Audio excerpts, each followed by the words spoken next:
Second sem డిప్లేన్ అనే చాప్టర్లో line of intersection ఇది సెకండ్ మోడల్. ముందు మోడల్లో మనం లైన్ ఆఫ్ ఇంటర్సెక్షన్లో రెండు ప్లేన్స్ ఇచ్చి ఒక పాయింట్ ఇస్తే ఎలా కట్టాలని చూసాం. ఇప్పుడు రెండు ప్లేన్స్ ఇచ్చి ఇంకో ప్లేన్కి పర్పెండిక్యులర్గా ఉందంటే ఎలా లైన్ ఆఫ్ ఇంటర్సెక్షన్ కట్టాలో ఈ క్వశ్చన్లో చూద్దాం.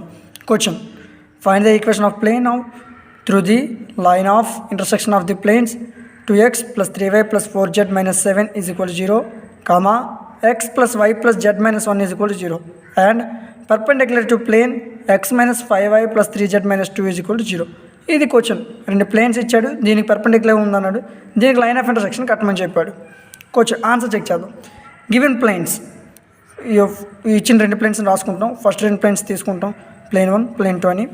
The equation of the plane passing through the line of intersection of plane 1 and plane 2 is plane 1 plus lambda into plane 2 is equal to 0. Plane 1 రాసుకుంటాం. 2x + 3y + 4z - 7 plus lambda into plane 2 x + y + z - 1 is equal to 0.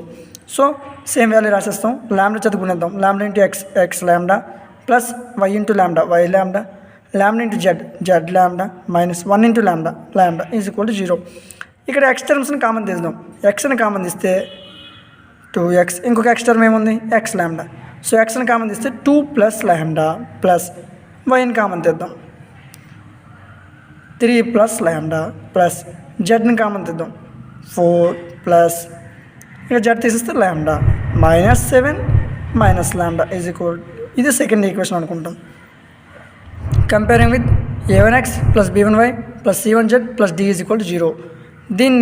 దీంతో compare చేసేటప్పుడు a1 value 2 + lambda, b1 value 3 + lambda, c1 value 4 + lambda, d is equal to -7 - lambda. So మనకి a1, b1, c1 values వచ్చాయి. The plane 2 perpendicular to the plane x - 5y + 3z - 2 = 0. ఇక్కడ మనం perpendicular to plane అని ఇక్కడ వేరే plane ఇచ్చాడు కదా, ఈ ప్లేన్ రాసుకుంటాం. సో ఈ ప్లేన్లో నుంచి a2, b2, c2 వాల్యూని తీసుకుంటాం.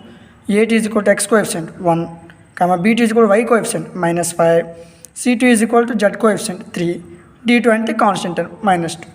సో గివెన్ మన క్వశ్చన్లో ఏమి ఇచ్చాడు, ద ప్లేన్స్ ఆర్ పర్పెండిక్యులర్ అన్నాడు. సో దెన్ ద ఫార్ములా ఏంటంటే a1a2 + b1b2 + c1c2 = 0. మనకి a1 వాల్యూ తెలుసు, a2 వాల్యూ తెలుసు, b1 వాల్యూ, b2 వాల్యూ తెలుసు, c1, c2 వాల్యూ తెలుసు. సో ఆ వాల్యూస్ని ఇందులో సబ్స్టిట్యూషన్ చేస్తే మనకి ఆన్సర్ వచ్చేస్తుంది. a1 value 2 + lambda into a2 1 plus b1 3 + lambda into b2 అంటే -5 plus c1 4 + lambda into c2 3 is equal to 0. 1 into 2 + lambda same value వస్తుంది 2 + lambda, -5 into 3 -15, -5 into lambda -5 lambda plus 3 into 4 12 plus 3 into lambda 3 lambda is equal to 0. Lambda -5 lambda plus 3 lambda, 3 + 1 4 -5 అంటే lambda, 2 -5 + 12 అంటే 12 + 2 4 14 -15 14 - 15 అంటే -1. So lambda -1 is equal 0.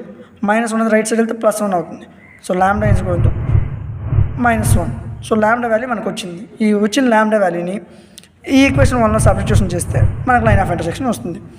Sub the lambda is equal to -1 in equation 1, 2x + 3y + 4z - 7.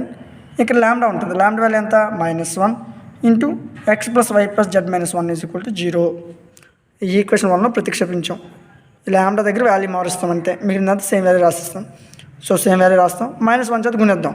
-1 into x -x, -1 into y -y, -1 into z -z, minus into minus plus 1 into 1 1 is equal to 0. 2x minus x x plus 3y minus y 2y plus 4z minus z 3z minus 7 plus 1 minus 6 is equal to 0. This is solution.